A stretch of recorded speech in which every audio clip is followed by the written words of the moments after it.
A napelem, amiről a következőekben szó lesz.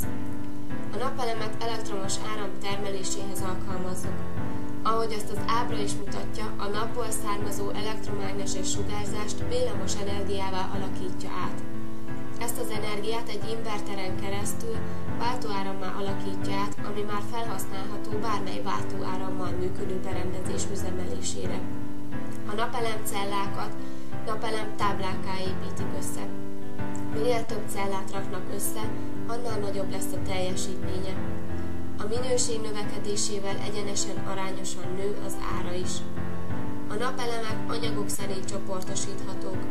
Vannak egykristályos, polikristályos, amorf, félvezető és szerves anyagokból készült napelemek. Az inverter. Ez a napelem használat elengedhetetlen eszköze. Az áram átalakítására használják. Két típusa van, szigetüzemmódú és hálózatra visszatápláló. Egyes inverterek alkalmasak a számítógépen keresztüli adatrögzítésre, így könnyen nyomon követhető a rendszer pillanatnyi, napi, havi, illetve éves termelése. Az akkumulátor mint energiatároló. Az akkumulátort csak szigetüzemmódú kialakításnál kell alkalmaznunk. Méretezése bonyolult és nagyfokú ráhagyást kell alkalmazni az esős, borús, téli napok miatt.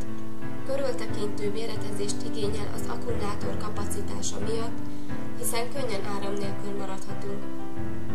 Hálózatra visszatáplálás esetén rendszerengedélyes inverterrel kell rendelkezni, és a szolgáltató igényeinek megfelelően szakemberrel kell kialakítani a rákötési lehetőséget.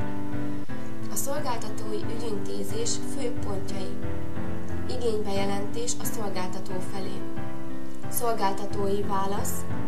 Pozitív elbírálás esetén a szolgáltató által kért dokumentáció összeállítása szakember segítségével. Fizikai megvalósítás.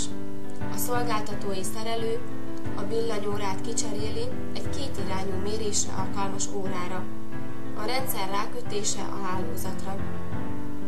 A napelemrendszerek. Több módon lehet csoportosítani. Teljesítmény alapján és pályázhatóság alapján. A harmadik csoportosítási mód az energiatárolás.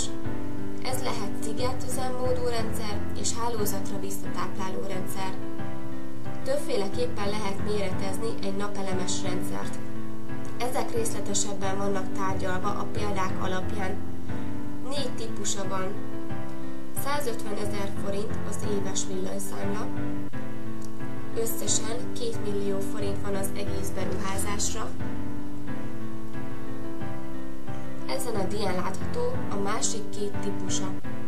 13 négyzetméter tetőfelület áll a rendelkezésre. Vagy nem déli tájolású tető, illetve nem 35 fok meredekségű tető. A napelemrendszerek 3 fő típusát különböztetjük meg szerelés-technikai szempontból.